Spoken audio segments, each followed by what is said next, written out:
মুমিন ভার্সেস মুমিন। একেবারে আপনার প্রশ্নের উত্তরে কিছু বাস্তব কথা নেই। দেখেন, আমি হচ্ছি সেই ব্যক্তি যে হইতেছে দা ওপেন স্টেজ প্ল্যাটফর্মে আমি অন্য মডারেটরদেরকে বলছি যে আসিফ মহিউদ্দিন বা নাস্তিকদের কাউকে যেন ডিরাগেটরি কোনো টার্মে না ডাকা হয়। যেমন হইতেছে আপনাকে আমি বলি, খগের নামে একটা টার্ম আপনি হয়তো শুনেছেন, যেটা হচ্ছে নাস্তিকরা একেবারে ব্যবহার করে। আমি এটা তাদেরকে ইয়া করছি যে এইটা তাদেরকে ডাকবেন না, তাদেরকে খারাপ নামে ডাকবেন না।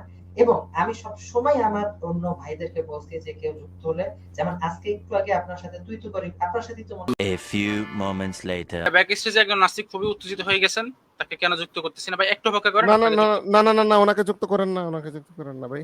আচ্ছা কেন ও, বাটপারের আচ্ছা। অপমানে কি তার অন্তরে আঘাত লাগছে? যে না, না, আসিফের ভাই। অপমানে কাঁদে না যদি মন, কেবলে খগেন তোরে মানুষ সেই জন। কি আরে বলুন কি? আসিফ মহিউদ্দিন বা নাস্তিকদের কাউকে যেন ডিরাগেটরি কোনো টার্মে না ডাকা হয়। যেমন হইতেছে আপনাকে আমি বলি, খগের নামে একটা টার্ম আপনি হয়তো শুনেছেন, যেটা হচ্ছে নাস্তিকরা একেবারে ব্যবহার করে।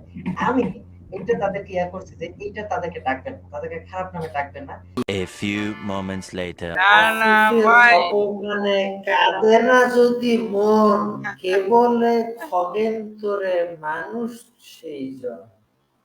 शाबाश बेटा, बहुत बढ़िया मुन्ना।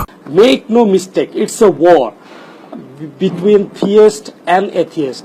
এটা নাস্তিক আর আস্তিকদের মধ্যে একটা মানে বিরাট একটা যুদ্ধ, সাইবার ওয়ার আর কি।